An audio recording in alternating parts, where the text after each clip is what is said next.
Okay, hi everyone. I'm not going to be doing slides, so I'm just going to talk to you.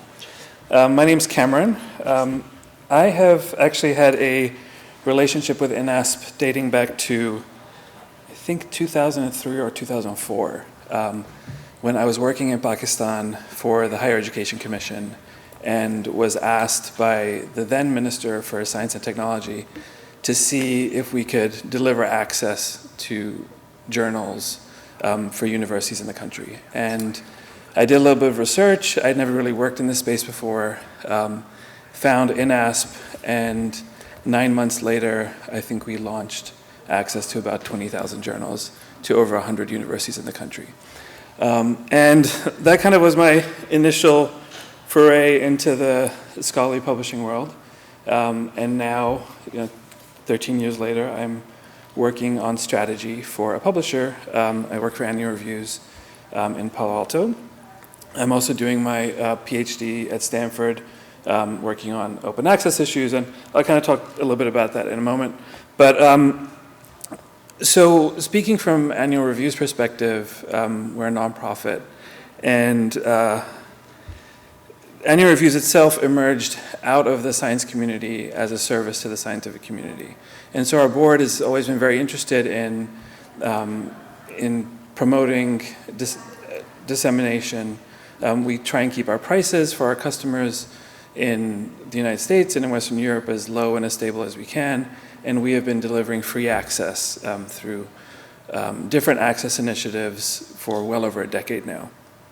And we believe that it advances our mission for supporting the global science community. Through INASP, currently, we work with 8 of their partner countries. We provide free access to them, 17 network countries that have a country coordinator, and 25 countries that have no coordinator. So we deliver access for free to all these countries. We review the countries every year, working with INASP, and then also talking to some of our sales reps in the region to see if it's a better idea for us to develop a direct relationship with an institution. We did that in Nigeria. I guess last year we had a contact or a direct contract with a customer there, which is, at least for us, kind of a more sustainable direct relationship. And I think the ones that, when Anne talks about graduating countries out of a program, it's that they then become customers, correct? Yeah. The thing that really appeals to me about INASP and the model is that, and you'll see it reflected in their principles of responsible engagement, is that they have this principle. Some of you may have heard of this or been familiar with this idea of designing for dignity, and they work to treat institutions in the developing world just as publishers would treat a customer. So they deliver access through IP address, they deliver services, and beyond that, beyond setting up access, they actually work in a more holistic manner they promote the visibility of local journals, and they do that through their Journals Online program, so making content from our part of the world available to them, but also then delivering access to us, to their content. They have 6 different Journal Online programs that I believe now have had over 30 million downloads from them since 2007. They also work to support authors in their submissions of articles to our journals and to other journals, essentially promoting the success rates of acceptance of research that's written by those authors. So we really think of them as kind of really looking at the scholarly communication field in those countries in a very holistic way. So it's not only about access, it's about visibility and quality. So as far as Annual Reviews is concerned, we've participated in Research for Life, and we give our content for free through that program. We have some of our journals in JSTOR that are available for free through the Developing Access Initiative, and we've been delivering content through INASP for a very long time. Where we see greater usage and success, and to us, more usage in those countries is what we determine to be success. We see it through the INAS program, and we think that one of the reasons for that is because they deliver access through IP address, which isn't necessarily the way that other programs work. Some of them work through username and passwords and clunkier methods of authentication. But I wanted to just give you an example, if I may, of what a typical library website in an African country looks like. So this is the website of a university in Kenya, the Jomo Kenyatta University. And when you look at their library website, they have kind of an alphabetical list of the things that they subscribe to. Annual Reviews is right there. And it gives, a very brief description of who we are and what we do. Then they have, Agora, which is one of the access programs, AJAL, and some of the other resources that this library subscribes to. So as a student at this university who may not really have, gone through kind of information literacy courses or know exactly where to find content, it could be, I guess, sometimes difficult to determine, where they should be looking for content. I worked, previous to working with Annual Reviews, on a USAID grant, looking specifically at issues relating to access and discoverability of content.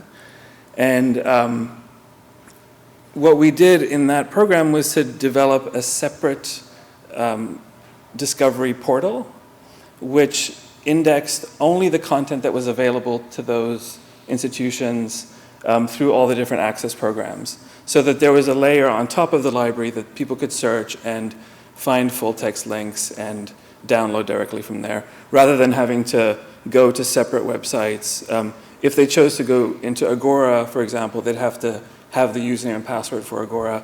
Others, the ones that are available from INASP, are available via IP address.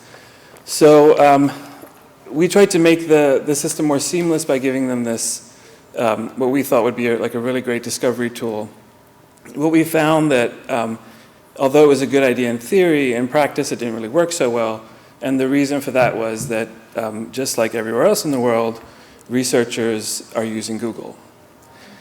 And so taking people from away from Google and saying, okay, we don't want you to search here, come and search in this other interface where you'll have things from the library, didn't actually really work so well. As I think, as we all know, behavior change and information access can be a tricky thing. So what we're now doing, Annual Reviews in partnership with Research for Life and supported by INASP, is working with Google to see if we can get content indexed in Google Scholar and using Google subscriber links, so that when people are on campus in a university in Kenya and they search in Google Scholar, they'll find our content. And as you know, Google right now is also providing, they prioritize the free PDF first, unless you have subscriber links. And in that case, what they'll do is they'll give the article of record, which is the publisher version, as the main link. So we want to see what's going on with our content. We want to see the usage. And so that's a pilot program that we're working on with INAS support. We have IP addresses from institutions in 4 countries. We work in Malawi, Rwanda, Nepal, and Bangladesh. And we're setting up IP-based access and working with Google to set up subscriber links. And we think that that's kind of a more seamless way to deliver our content to users. Hopefully we're going to see a bump in usage. Annual Reviews started working on subscriber links last year, and across our customer base in general, we've seen about a 15 to 20% increase in usage having implemented subscriber links. We're hoping to see something similar with institutions in the developing world as well. And the other piece that we're also working on with Google is a remote access tool. So one of the main issues that exists on campuses in the developing world is that internet access isn't great. it's certainly getting better, as Anne spoke to some of the bandwidth issues. Kenya's got a very sophisticated network. It's called Kenet. It's actually a very well-organized national level network that provides internet connectivity to institutions. But the demand is so great, these institutions are big, they have lots of students, and the demand on the networks can be so great that during the day, it's actually difficult for people to download content. What people have, though, is these little USB thumb drives that they stick into their laptop, and they get internet connectivity from Safaricom, which is like, kind of like an AT&T. But the problem with that is because the IP that's coming from that is dynamically generated, they're not getting access to the content. Now, what happens is that, unless they have a way of logging in to the university network, they're not getting access to journals that way. So what we're working on doing with Google is working on a tool so that when people are on the university network, they'll get a token so that even when they go off campus, their computers can be recognized as having access to content for a certain period of time, similar to what we have at like the Stanford Medical School. So the problems can be complex. I think we are delighted as a publisher to be working with NASP. We feel like they really treat institutions in the developing world with dignity. The idea really is to deliver a search experience that is similar to what we have at institutions where we're privileged to have resources. Any questions? Let us know. Thank you.